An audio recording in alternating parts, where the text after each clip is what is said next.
오늘은 기도는 헛되지 않다라는 제목으로 함께 은혜를 나누고자 합니다.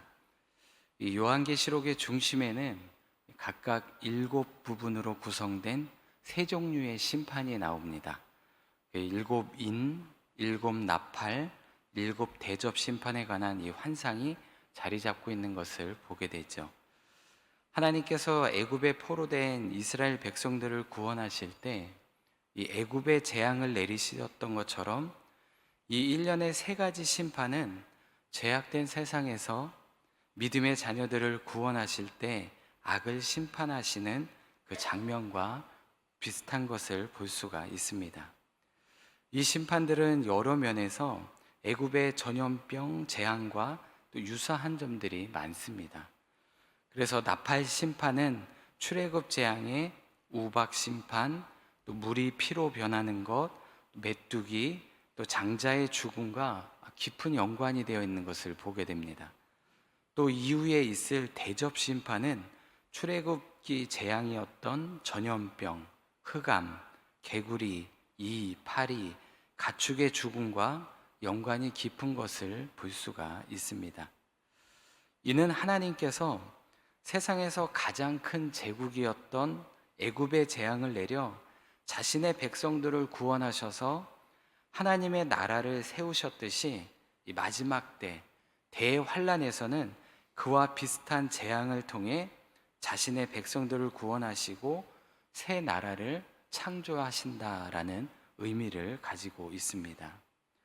이 모든 것이 이 땅에서 어떻게 일어날지 정확히 알 수는 없지만, 그럼에도 우리가 이러한 사실을 통해 확신할 수 있는 것은 반드시 하나님의 심판이 이루어진다는 것과 믿음을 지킨 자는 영광을 누리게 된다라는 것입니다.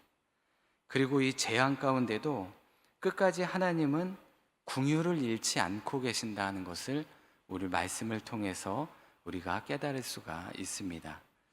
그런 의미에서 오늘 8장을 보게 되면 7봉인 중 마지막 봉인이 개봉되자 곧이어 두 번째 종류의 재앙인 7나팔 재앙이 시작되고 있는 것을 보게 되죠. 이를 다시 좀 살펴보면 1절부터 5절에서는 7째 인을 떼고 또 7나팔 재앙이 준비되는 모습을 보여줍니다. 여기서 특히 주목할 내용은 7나팔의 재앙이 하나님께 상달되는 모든 성도의 기도와 밀접하게 연관되어 있다라는 사실입니다. 다시 말해서 환난 중에 부르짖는 성도들의 간절한 기도에 대한 그 응답을 주시는데, 바로 이 7나팔의 재앙이 그 기도의 응답이라는 것입니다.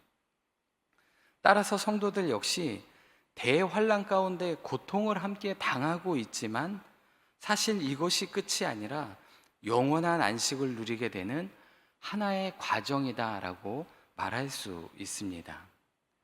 이어지는 6절부터 12절에서는 첫 번째에서 네 번째 나팔 재앙이 급속도로 전개되어지는 것을 보게 됩니다. 7절에 보면 피 섞인 우박과 불이 땅과 수목에 떨어져서 3분의 1을 태우고, 또 8절 9절에 보면 큰 산과 같은 것이 바다에 던져지고 이로 인해서 바닷물 3분의 2가 피로 변하고 바다의 생물 3분의 1이 죽고 배가 3분의 1 파괴된다라고 말씀하죠. 또 10절과 11절은 순쑥이라는 큰 별이 햇불같이 타며 하늘에서 강과 샘물에 떨어지고, 그래서 물의 3분의 1이 쓰게 되어 사람들이 그 물을 마셔서 결국 많은 사람들이 죽게 된다라고 말씀합니다.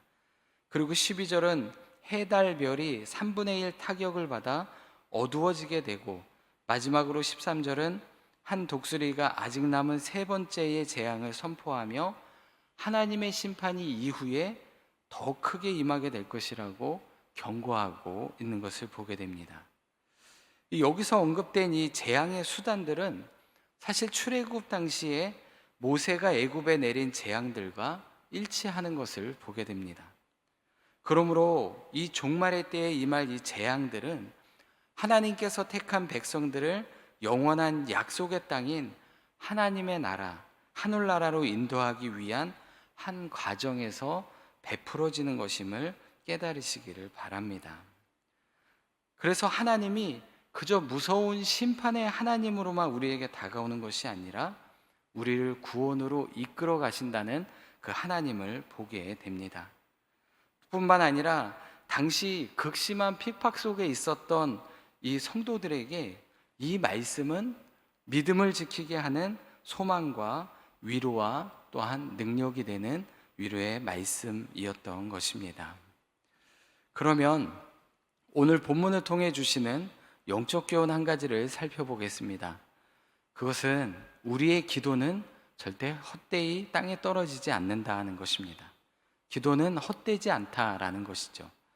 이 4절 말씀을 보면 향연히 성도의 기도와 함께 천사의 손으로부터 하나님의 앞으로 올라가는지라라고 이렇게 말씀하고 있습니다. 이는 우리의 기도가 하나님께 향기로운 제물로 연락되었다는 것을 의미하는 말씀입니다. 이어지는 5절에도 보면 이 기도가 올라간 후에 천사들이 향로에 불을 담아 땅에 쏟자 우레와 음성과 번개와 지진이 났다라고 말씀하고 있죠. 즉 우리의 기도가 하나님께 올려졌음과 동시에 엄청난 능력으로 응답되었음을 증거해 주는 말씀이기도 합니다. 따라서 우리의 기도는 반드시 하나님께 들려지고 동시에 엄청난 능력으로 응답되어진다라는 분명한 사실을 우리에게 말씀해 주고 있습니다.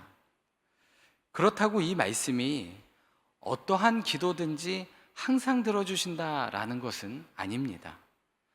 하나님은 같은 기도도 듣지 않으시는 기도가 있고 또 기뻐 들으시고 응답해 주시는 기도가 있다는 것을 성경의 말씀을 통해 우리에게 전해주고 계십니다.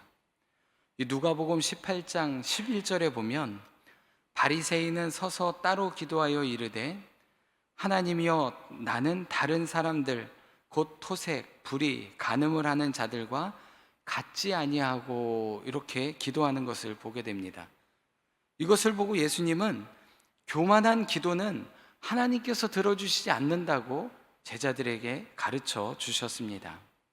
마찬가지로 두 마음을 품고 의심으로 드리는 기도, 정욕으로 잘못 쓰려고 드리는 기도는 하나님께서 듣지 않으신다는 것이죠. 이 반면에 마가복음 11장 24절에 보면 내가 진실로 너희에게 이르노니 누구든지 이 산더러 들리어 바다에 던지라 하며 그 말하는 것이 이루어질 줄 믿고 마음에 의심하지 아니하면 그대로 되리라라고 예수님께서 가르치며 말씀해 주셨습니다. 즉 믿음으로 드리는 기도, 또 깨끗한 마음과 감사한 마음으로 드리는 기도, 회개하는 기도, 겸손하게 드리는 기도, 낙심하지 않고 인내하는 기도, 하나님의 영광을 먼저 구하는 기도는 반드시 응답된다라는 것입니다. 즉 하나님께 합당한 기도는 결코 헛되지 않고 반드시 응답되는 줄로 믿습니다. 그러므로 우리의 기도가 하나님이 들어주실까 안 들어주실까 이것을 의심하지 말고 먼저 우리의 자세가 하나님 보시기에 합당한가를 살펴보아야 합니다. 하나님 보시기에 합당한 기도를 한다면 항상 기도의 응답을 받고 하나님의 뜻을 세상에 온전히 드러내는 그런 복된 삶을 살아가게 될 것입니다. 오늘도 우리의 기도가 하나님 앞에 합당하여져서 응답받는 복된 하루가 되시기를 바랍니다. 기도하겠습니다. 하나님 아버지, 오늘도 아버지 하나님 앞에 예배하며 하루를 시작할 수 있도록 인도해 주신 은혜를 감사드립니다. 뿐만 아니라 재앙과 불안한 시대에 저희에게 말씀을 주시고 또 그 말씀을 따라 살아갈 수 있는 삶을 허락해 주심에 감사를 드립니다. 우리 앞에 벌어지는 수많은 재앙에 우리의 마음을 뺏기지 않게 하여 주시고 우리에게 복 주시기를 위한 하나의 과정임을 깨달아 힘들고 어려운 환경에서도 늘 하늘의 소망을 가지고 믿음을 지키며 살아가게 하여 주옵소서. 또한 우리의 기도를 들어주시는 주님, 우리의 뜻이 아닌 하나님의 뜻에 합당한 기도를 하게 하시고 매일 기도에 응답받는 복된 삶이 되게 하여 주옵소서. 늘 함께하여 주실 줄로 믿습니다. 오늘도 찬양으로 하나님께 영광 돌린 우리 천사 찬양대를 기억하여 주시고 이 찬양이 우리 모두의 신앙의 고백이 되게 하여 주옵소서.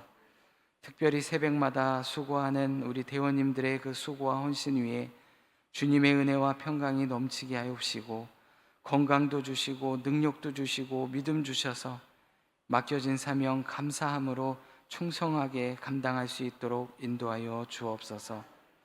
감사드리며 예수 그리스도의 이름으로 기도드립니다. 아멘.